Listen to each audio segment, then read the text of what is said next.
Hi 101, today is Monday, March 23rd, and we are working on two tales of celebrations today. Okay, so if you could please go back and watch the video where I read it aloud, or you can pause the video and read it yourself aloud. Either or, please go back and do one of those things before you start this video, because you need to practice reading and refresh your mind of all the ideas of two tales, okay? So go ahead and hit pause and either read it yourself or go watch that video and follow along. Okay, so you should have read. So we are now going on to page 25. It should look like this, grammar and writing. So grammar point, conjunction, as if. We use as if to talk about an imaginary situation or a situation that may not be true, but that is likely or possible. It looks as if he left us a trail. She acted as if she didn't know me. I feel as if I were flying. Okay?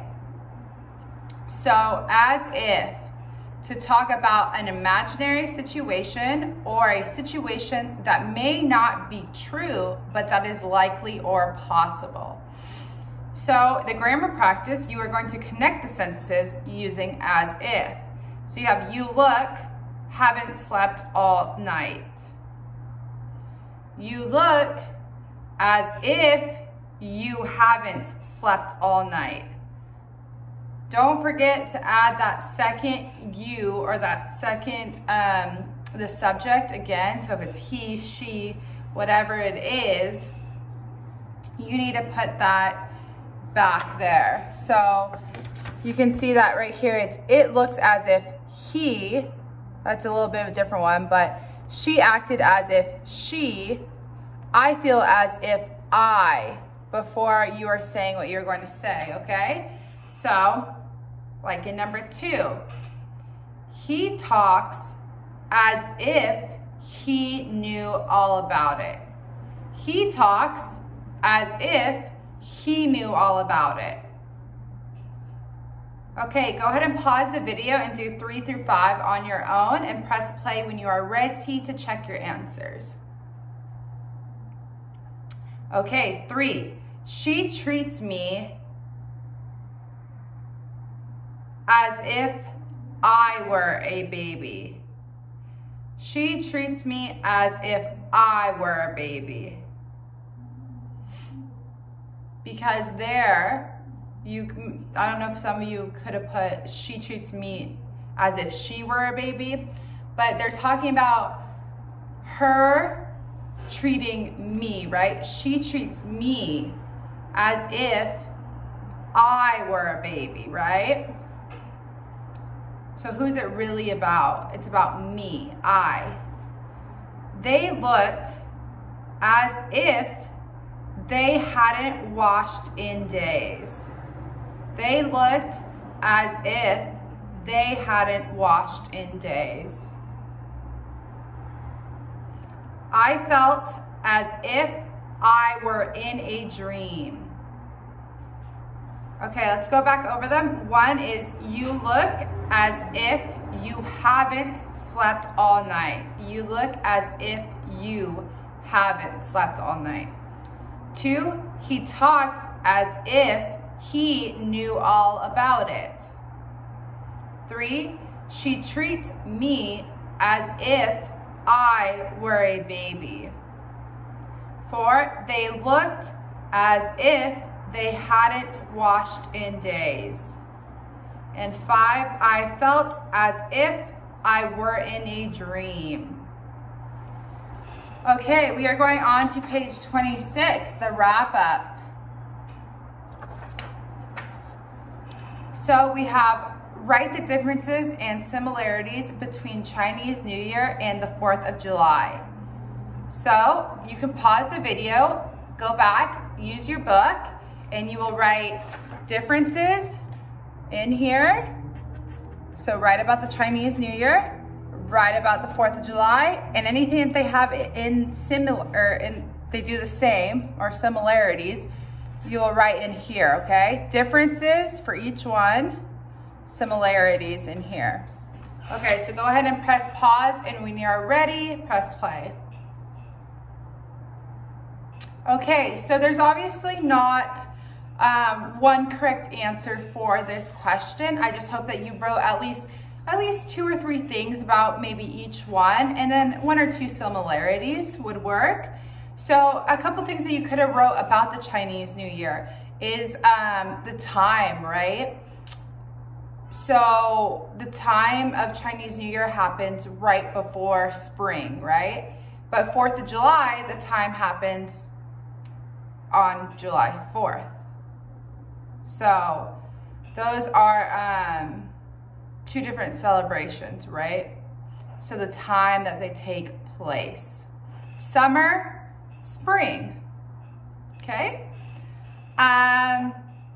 You can talk about how there is the envelope in Chinese New Year that is given with cash, right? That's something that's a tradition that is done. You can talk about oranges symbolizing wealth. You can talk about the calendar, the different Chinese calendar that was used, right? That's how, you know, the new year actually got its date, because they were using that calendar. For the 4th of July, there's fireworks, right? That's huge. You're celebrating independence. It's kind of it's a different celebration, right? On 4th of July, you're celebrating the United States freedom and independence, while on Chinese New Year, you're celebrating more about life and a new year, right? Some similarities that you could have written were food, just as in on 4th of July, there is the barbecue, right? Like that's usually a tradition, is that you barbecue. On Chinese New Year, you usually eat long noodles, right? So they're different foods, but if you're putting it as you can write those as differences too. You can write barbecue and then long noodles, but in the middle you can write food, and food being important, and that food symbolizing, or food being a tradition, okay? Because those are meals that are eaten during that specific time, okay? Family, I think, is an important one. So usually, you know, in both of those scenarios and celebrations, they were hanging out with their family and friends, right? So it's a time to get together and, you know, hang out with whoever you are hanging out with. So those are just some things you could have written. Other things that, you know, the book has a lot of different ideas to it, but those are some that caught my eye when I was doing this page. So, okay, complete the sentences and then read them aloud. You will do now 1 through 5. Go ahead and pause the video. You will find all the answers in the book, and I'm pretty sure they're all in chronological order. So chronological meaning that from page 1, like 1 will come first, 2 will come second, 3 will come next in the book. So if you need help and you can't figure it out without the book, go ahead and use your book, okay? So press play when you're ready. Okay, 1, in ancient China, people followed a different calendar from today's calendar. 2, long noodles are a tradition for Chinese New Year. Tradition. 3, Anna thought that Chinese New Year was very interesting.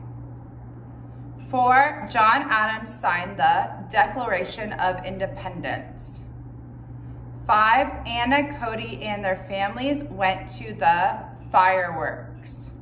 So 1, calendar, 2, tradition, 3, interesting, 4, Declaration of Independence, 5, fireworks. Okay guys, we have one last page, and this is page 27. It should be my writing. And it says, summarize 2 different celebrations from 2 tales of celebrations. So all you're going to do here is summarize, okay? So your chapter 1, Chinese New Year, go ahead and summarize that up top. 4th of July, chapter 2, go ahead and summarize that on the bottom. For this, you know how to summarize, so you don't need me, and this is all the answers are kind of gonna vary, but make sure you're picking out the important details of each holiday and celebration, okay? Write in complete sentences, and please write clearly, okay, guys? I know sometimes you guys write a little, you know, chicken scratchy and messy, but I'm asking you because you're taking pictures of it and then you send it, it's harder to read versus me just having your book right here, okay? So please, please, please write neat, okay? Thank you, I can't wait to read them. Have a great day, bye-bye.